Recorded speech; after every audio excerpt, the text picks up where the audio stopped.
सोचो, एक ऐसा सुनसान शहर जहां हर इंसान बिल्कुल जिंदा लगता है, लेकिन असल में वहां कोई भी जिंदा नहीं होता। जो भी गलती से इस शहर में पहुंच जाता है वो कभी वापस नहीं लौटता, क्योंकि वहां मौजूद दो खतरनाक किलर्स लोगों को मारकर उन्हें हमेशा के लिए वैक्स का स्टैच्यू बना देते हैं। तो मूवी के स्टार्ट में हम 1974 का टाइम देखते हैं, जहां हम एक लेडी को देखते हैं जो फेस मास्क बनाने के लिए वैक्स बॉयल कर रही थी। इधर ही हमें उसका बेटा भी दिखाया जाता है जो ब्रेकफास्ट कर रहा होता है। तभी उसका हस्बैंड अपने दूसरे बेटे को भी ब्रेकफास्ट करवाने के लिए लेकर आता है। वो बच्चा काफी जिद्दी था, वो उनके कंट्रोल में नहीं आ रहा था, इसलिए उन्हें उसे चेयर के साथ बांधना पड़ता है, जिस वजह से उसके हाथों पर बांधने के निशान भी आ गए थे। जिद और गुस्से में वो अपनी मॉम के हाथ पर स्क्रैच कर देता है, जिस वजह से उसकी मॉम उसे थप्पड़ मार देती है। इसके बाद कहानी प्रेजेंट में आती है, जहां हम 6 फ्रेंड्स को देखते हैं जो फुटबॉल मैच देखने जा रहे होते हैं। रास्ते में हम ट्रूडीज हाउस ऑफ वैक्स का पोस्टर देखते हैं। वो लोग आधे रास्ते में कैंपिंग करते हैं, जहां पर वो काफी एंजॉय करते हैं। उन्हें वहां से काफी गंदी स्मेल आ रही थी, मगर वो सब उसे इग्नोर करते हैं। उनमें से एक लड़का सबकी वीडियो बना रहा होता है। कुछ देर बाद वहां एक ट्रक आकर अपने ट्रक की हेडलाइट्स ऑन कर देता है, जिससे वो सब काफी तंग हो जाते हैं। तभी एक लड़का निक गुस्से में आकर एक बॉटल से उस ट्रक की एक हेडलाइट तोड़ देता है, जिस वजह से वो ट्रक वाला आदमी वहां से चला जाता है। जिसके बाद वो सब सोने के लिए चले जाते हैं। तभी हम बाहर किसी को देखते हैं जो उन सबको रिकॉर्ड करने लगता है। तभी एक लड़की कार्ली की आंख खुल जाती है और उसे फील होता है कि कोई उन्हें देख रहा है। वो बाहर जाकर चेक करने लगती है, मगर वहां कोई भी नहीं था। तभी उसका फ्रेंड वेड आकर उसे वापस ले जाता है। अगले दिन वो सब वहां से निकलने की तैयारी करते हैं। तब उनमें से एक लड़का सबसे अपने कैमरा के बारे में पूछता है जो सबकी वीडियो बना रहा था, मगर किसी को भी उसके कैमरा का पता नहीं था, क्योंकि वो कैमरा कल रात उस आदमी ने ले लिया था। वेड अपनी कार स्टार्ट करता है, मगर वो स्टार्ट नहीं होती।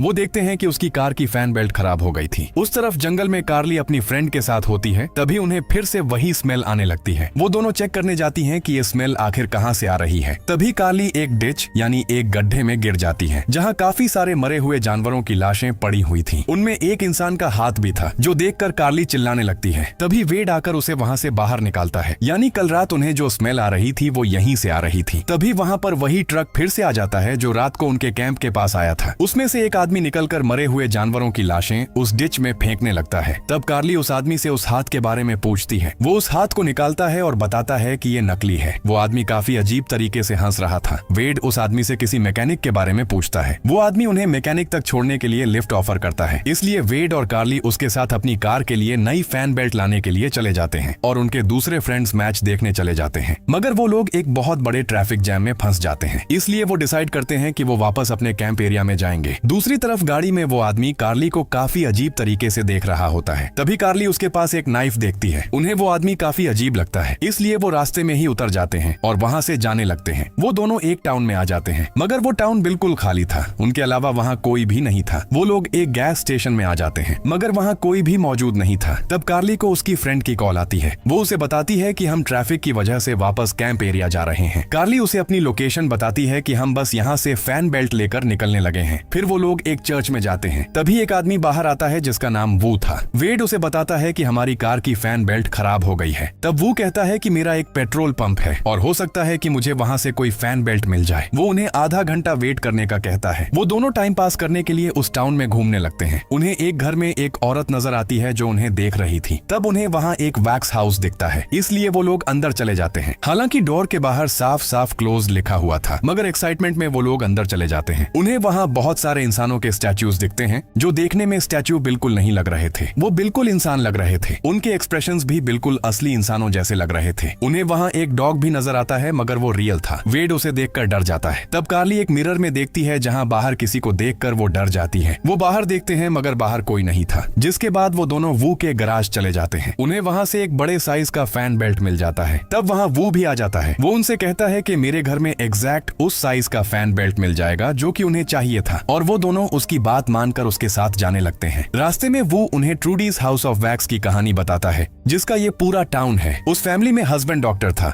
और उसकी वाइफ का नाम ट्रूडी था, और उसी के नाम पर इस वैक्स हाउस का नाम रखा गया है। और उन दोनों हस्बैंड वाइफ के मरने के बाद उनके बच्चे इस दुनिया में अकेले रह गए। बातें करते करते वो लोग वू के घर पहुंच जाते हैं। कार्ली बाहर गाड़ी में ही इंतजार करती है, जबकि वेड वू के साथ उसके घर फैन बेल्ट लेने चला जाता है। बाहर कार्ली को वही ट्रक दिखता है कि जो उस रात उनके कैंप के पास आया था। वो फौरन समझ जाती पाती है कि वो ठीक आदमी नहीं है। वो ये सारी सिचुएशन अपने फ्रेंड को बताने के लिए उसे कॉल करती है, मगर वो कॉल पिक नहीं कर रहा था। तब वो उसे एक वॉइस नोट छोड़ देती है। अंदर घर में लाइट बंद हो जाती है। वेड वहाँ से बाहर जाने लगता है। तभी पीछे से कोई आदमी निकलकर वेड की टांग पर कैंची से स्टैब कर देता है, जिससे वेड को काफी दर्द होता है। फिर वो आदमी जिसका चेहरा वैक्स का था वो वेड की चेस्ट पर वार कर देता है, जिससे वो बेहोश हो जाता है। तब वो भी बाहर आ जाता है। कार्ली उससे वेड का पूछती है। वो कहता है कि वो वॉशरूम में है। कार्ली को उसके इरादे ठीक नहीं लगते, इसलिए वो जल्दी से ट्रक में बैठकर दरवाजे लॉक कर लेती है। तब वो शीशा तोड़कर उसे बाहर निकालने लगता है। कार्ली किसी तरह उससे बचकर भागने लगती है। भागते भागते वो चर्च में आ जाती है। वो देखती है कि वहाँ जितने भी लोग थे वो रियल नहीं थे, वो सब के सब वैक्स के बने हुए स्टैचूज थे। मगर हैरानी की बात ये थी कि जब वो एक स्टैचू से टकराती है तो उसका हाथ ही टूटकर गिर जाता है, जिसकी वेन्स, बोन्स और ब्लड सब रियल था। यानी वो सब असली इंसान थे जिन्हें जिंदा ही वैक्स का स्टैचू बना दिया गया था। इसी वजह से उन सब के एक्सप्रेशंस काफी रियल लग रहे थे। तभी वहाँ पर वो आ जाता है, इसलिए कार्ली छुप जाती है, मगर वो उसे ढूंढ लेता है। कार्ली जल्दी से वहाँ से बाहर भागने लगती है, मगर वो उसे पकड़ लेता है। वो उसे अपने गैराज के बेसमेंट में बांध देता है। तब हम उसके हाथ पर वही निशान देखते हैं जो शुरू में हमने उस बच्चे के हाथ में देखे थे, जो काफी जिद्दी था। यानी लोगों को वैक्स का स्टैचू बनाने में उसके साथ साथ उसके भाई का भी हाथ है। दूसरी तरफ वो वैक्स फेस वाला आदमी यानी वू का भाई विंसेंट वेड को बेसमेंट में ले जाकर उसके जख्मों को सीता है। फिर वो वेड के सारे फेस पर वैक्स लगाकर उसके फेस के सारे बाल उतार देता है, जिससे उसे काफी दर्द होता है। फिर वो उसे एक मशीन से बांधकर उस पर गर्म गर्म वैक्स डाल देता है, जिससे वेड को काफी शदीद दर्द होता है। और यहाँ पर विंसेंट जिंदा इंसान का ही स्टैचू बना देता है। उस तरफ कार्ली और वेड को लेने उसका भाई निक और दूसरा दोस्त आ जाते हैं। उनकी आवाज सुनकर कार्ली चिल्लाने लगती है, मगर वो उसके होंठों को ग्लू से चिपका देता है और दरवाजा लॉक करके बाहर आ जाता है। जहाँ निक उससे कार्ली और वेड का पूछता है। वो बताता है कि मैंने यहाँ किसी को नहीं देखा। इसी दौरान कार्ली अपने आप को आजाद कर लेती है और एक जंगले से अपनी उंगली बाहर निकालती है ताकि निक उसे देख ले, मगर निक की बजाय वो उसे देख लेता है और उसकी उंगली ही काट देता है। तब काफी मुश्किल से कार्ली अपने होंठों को खोल लेती है और चिल्लाने लगती है, जिससे निक अलर्ट हो जाता है और वो का वॉर मिस हो जाता है। निक उसे मारकर उसके गैस स्टेशन में जाकर उसे लॉक कर लेता है और वो बाहर ही रह जाता है। फिर निक बेसमेंट में जाकर कार्ली को आजाद कर देता है, जिसके बाद वो दोनों बेसमेंट से बाहर आ जाते हैं। उन्हें वो कहीं नजर नहीं आता, इसलिए वो दोनों बाहर आ जाते हैं। वो देखते हैं कि वो औरत भी एक स्टैच्यू है जो वो ने यहाँ आने वाले लोगों को गुमराह करने के लिए रखा था, जिससे सबको लगे कि यहाँ कोई रहता है। दूसरी तरफ वो दूसरा फ्रेंड हाउस ऑफ वैक्स पहुंच जाता है। उसे वहाँ वेड बैठा दिखता है, जो कि अब स्टैच्यू बन चुका था, मगर वेड अभी जिंदा था। उसका फ्रेंड ये देखकर उसकी हेल्प करने लगता है, मगर वैक्स के साथ उसकी स्किन भी उतर जाती है, जिसे देखकर वो काफी डर जाता है। मगर तभी विंसेंट उसे देख लेता है और उस पर अटैक कर देता है, लेकिन वो वेड को लग जाता है, जिससे वेड वहीं पर मर जाता है। वो लड़का उससे बचते हुए बेसमेंट में गिर जाता है और विंसेंट उसका गला ही काट देता है, जिससे वो भी मारा जाता है। उस तरफ कैंप में बाकी दो दोस्त मजे कर रहे होते हैं। अचानक उनका म्यूजिक प्लेयर बंद हो जाता है। जब वो लड़का चेक करता है तो उसे कार्ली का भेजा हुआ एक वॉइस मैसेज मिलता है। उस दोस्त को ये सुनकर कुछ अजीब लगता है। तभी अचानक वो भी विंसेंट का शिकार बन जाता है। विंसेंट उसके बाद उसकी दूसरी फ्रेंड को भी तलाश करता है और वो उसे भी जान से मार देता है। फिर वो उनके कैमरा से वीडियो बनाता है। यहाँ ये बात साफ हो जाती है कि वो विंसेंट ही था जो रात को उन सब की वीडियो बना रहा था। दूसरी तरफ कार्ली और निक हथियार लेने के लिए टाउन के वेपन स्टोर में जाते हैं, मगर वहाँ वो आकर उन पर गोलियां चलाने लगता है। वो दोनों अपनी जान बचाते हुए एक सिनेमा हॉल में भागकर छुप जाते हैं, जहाँ जगह जगह वैक्स से बने हुए स्टैच्यू रखे होते हैं। वो उन्हीं के बीच में बैठकर छुप जाते हैं। तब वो उन्हें ढूंढते हुए वहाँ आ जाता है और उसे कुछ गड़बड़ लगती है। निक तीर चलाकर वो को जख्मी कर देता है और वो बेहोश हो जाता है। फिर दोनों उसके घर की तरफ जाते हैं ताकि वेड को बचा सकें, मगर वो नहीं जानते थे कि वेड तो मर चुका है। कार्ली को वहाँ एक तस्वीर नजर आती है जिसमें दो कंजॉइंट यानी जुड़वा भाई दिखाए गए थे। वो दोनों दरअसल वो और विंसेंट ही थे। थोड़ी देर में वो वापस आ जाता है और अपने कंधे से तीर निकालता है, जिससे उसे काफी दर्द होता है। कार्ली और निक छुप जाते हैं। तभी विंसेंट उनके दोस्त की लाश भी वहाँ ले आता है। यहाँ उन दोनों भाइयों की बातों से हमें पूरी असली सच्चाई पता चलती है कि शुरू में जो डॉक्टर की कहानी वो ने सुनाई थी वो दरअसल उनके अपने पेरेंट्स की कहानी थी, और शुरू में जो दो बच्चे दिखाए गए थे वही वो और विंसेंट थे। कार्ली और निक बेसमेंट में जाते हैं, जहाँ उन्हें पूरे शहर की बिजली की कनेक्शन नजर आती है। वो स्विच ऑन करते हैं तो पूरे शहर की लाइट फिर से ऑन हो जाती है। इसी से वो को पता चल जाता है कि वो दोनों बेसमेंट में हैं। निक को आगे चलकर अपने एक दोस्त का वैक्स का स्टैचू मिलता है। जब वो उसे छूता है तो उसका सर ही अलग हो जाता है। ये देखकर दोनों बहुत दुखी हो जाते हैं। इतने में विंसेंट वहाँ आ जाता है और उन्हें मारने की कोशिश करता है। निक आग लगा देता है ताकि विंसेंट उनके करीब न आ सके। फिर वो दोनों हाउस ऑफ वैक्स की तरफ भाग जाते हैं। असल में वो और विंसेंट का घर उसी हाउस ऑफ वैक्स के साथ जुड़ा हुआ था, जहाँ सब कुछ वैक्स से बना हुआ होता है। कार्ली को वहाँ वेड का स्टैचू देखकर बहुत ज्यादा बुरा लगता है। इतने में वो उन पर हमला कर देता है। अब आग फैलकर पूरे हाउस ऑफ वैक्स को अपनी लपेट में ले लेती है और वैक्स हाउस मेल्ट होने लगता है। वो निक को मार मार कर जख्मी कर देता है, लेकिन कार्ली हिम्मत करके वो को मार डालती है। अब विंसेंट अपने भाई की हालत देखकर गुस्से में कार्ली के पीछे आता है। कार्ली उसे समझाने की कोशिश करती है कि तुम्हारे भाई ने तुम्हें यूज किया है, सब ठीक हो सकता है अगर तुम चाहो। लेकिन तभी वहाँ निक आ जाता है और दोनों में लड़ाई हो जाती है। लड़ाई के दौरान हमें विंसेंट का डिफॉर्म्ड चेहरा भी नजर आता है। कार्ली निक की टांग से चाकू निकालकर विंसेंट के सीने में घुसा देती है और उसे नीचे फेंक देती है। विंसेंट गिरता हुआ सीधा वू के ऊपर आ जाता है। आग फैल रही होती है, वैक्स पिघल रहा होता है। कार्ली और निक दीवार तोड़कर बाहर निकल आते हैं और अपनी जान बचा लेते हैं और देखते ही देखते पूरा हाउस ऑफ वैक्स पिघलकर खत्म हो जाता है। अगली सुबह वहाँ पुलिस पहुँचती है। उन्हें पता चलता है कि इस टाउन में पिछले 10 सालों से कोई आया ही नहीं था। ये जगह मैप पर भी मौजूद नहीं थी, यानी वू और विंसेंट काफी लंबे अरसे से पुलिस से छुपे हुए थे। कार्ली और निक अपने दोस्तों की याद में कैमरा लेकर गाड़ी में बैठ जाते हैं। पुलिस ऑफिसर को एक कॉल आती है कि दरअसल डॉक्टर के 2 नहीं बल्कि 3 बेटे थे और वो तीसरा बेटा वही लड़का था जिसने कार्ली और निक को गाड़ी में यहाँ तक छोड़ा था। यानी वो तीनों भाई मिलकर यहाँ आने वाले लोगों को फंसाकर उनको वैक्स के स्टैच्यू में बदल देते थे। आखिर में दिखाया जाता है कि वही तीसरा भाई बाहर खड़ा मुस्कुरा रहा होता है और इसी के साथ मूवी यहीं एंड हो जाती है। अगर वीडियो पसंद आई है तो वीडियो को लाइक और चैनल को सब्सक्राइब कर दें।